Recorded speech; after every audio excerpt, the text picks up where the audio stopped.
តើឥឡូវយើងមកមើលធ្វើម៉េចទិញ DistroKid ក្នុងតម្លៃថោក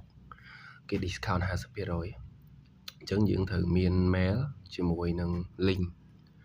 ហើយ link ខ្ញុំនឹងដាក់នៅក្រោមវីដេអូហ្នឹង link ចូលទៅហើយនេះពេលចូល link ហើយគឺយើងឃើញគេ 50% ហ្នឹងហើយមើលតាមហ្នឹងទៅគេយើងយក mail ពីThamel edu យកមកដាក់អាហ្នឹងมันវាដើរអានេះបន្ទាប់ពីដាក់ទៅវានឹង load ចូលបែបនេះហើយនេះវាប្រាប់ហើយតាមពិតត្រូវមួយខែ$2.8តែឥឡូវវាចុះ 50% អញ្ចឹងនៅសល់$1ជាងហើយគ្រប់ plan ទាំងអស់មិនមែនតែ plan កណ្ដាលហ្នឹងទេមិនថា plan មួយណាទេគឺវាចុះឲ្យ 50% direct តែខ្ញុំយក plan កណ្ដាលហ្នឹងទៅអាហ្នឹងវាសមរម្យប្រើតទៅពីយើងឃើញថាវាចុះចឹងហើយយើងចូលទៅដូរ mail ព្រោះអាហ្នឹង mail edu ហ្នឹងអាហ្នឹងវាមិនមែនជា mail ដែលយើងត្រូវប្រើរហូតទេយើងចូលមកដូរ mail យើងដាក់ Gmail របស់យើងមក Gmail ដែលយើងត្រូវប្រើត្រូវចាំថា Gmail ដែលយើងដាក់ហ្នឹងយើងត្រូវមាន password ដើម្បីលុកចូលដែរជៀសវាងវាទាមទារ code ទាមទារឲ្យយើងលុកអត់ចូលអានឹងបញ្ហាបាត់ account ហើយយើងបំពេញមកមានឈ្មោះ username មានអីហ្នឹងច្រឡំ username មានឈ្មោះរបស់យើងទាំងតកូលអានេះខ្ញុំបំពេញ middle name បំពេញខុសតែយកទៅដាក់នៅក្រោមនេះវិញហើយកន្លែងbusiness name ហ្នឹងយើងអាចដាក់ឈ្មោះយើងមក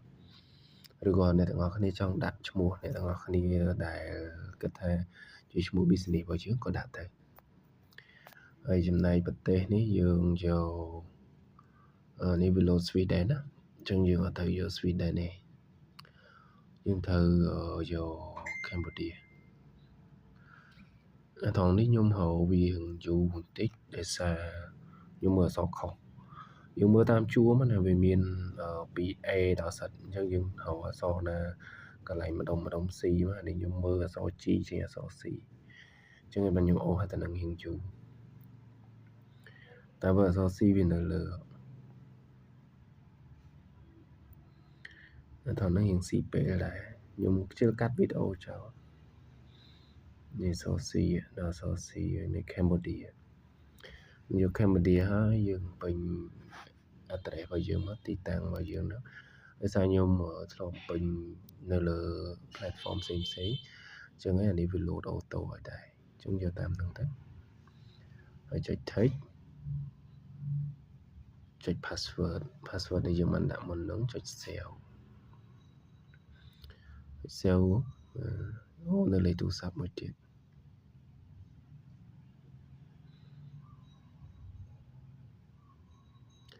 នេះលេខទូរស័ព្ទ complete ដូរដាក់ Cambodia ផង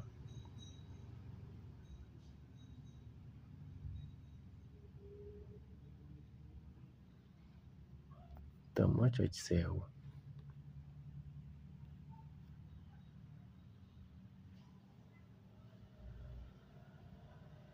នេះយើងចុច OK វាផងនេះលើ complete ដែរ update ហើយឥ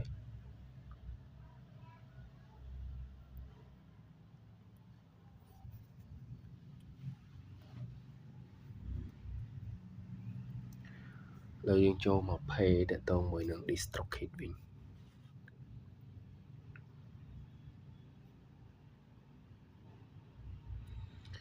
នេះមួយខែគឺ 24.99 ឥឡូវនៅសល់តែ 12.49 ទេយើងចុច pay វាមកយើងអាចប្រើជាមួយនឹងកាតដោយសារខ្ញុំមានកាតជាមួយនឹងធនាគារអញ្ចឹងខ្ញុំអាច pay បានហើយអ្នកដែលគាត់អត់មានកាតមួយធនាគារអាចបង្កើត Visual Card មួយទៅអានឹងយើងអាច pay បានដែរខ្ញុំប្រើ AVA ខ្ញុំមាន AVA ខ្ញុំប្រើ AVA អញ្ចឹងហើយយើងយកតែធនាគារផ្សេងក៏ប្រើបានដែរមាន Visual Card ដូចគ្នាតែគាត់ថាខ្ញុំមាន AVA អញ្ចឹងហើយខ្ញុំប្រើ AVA តែហ្មងទៅហើយយើងពេញព័ត៌មានអញ្ចឹងមកអានេះខ្ញុំកាត់កន្លែង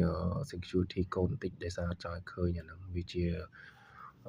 កន្លែងសំខាន់របស់កាតខ្ញុំ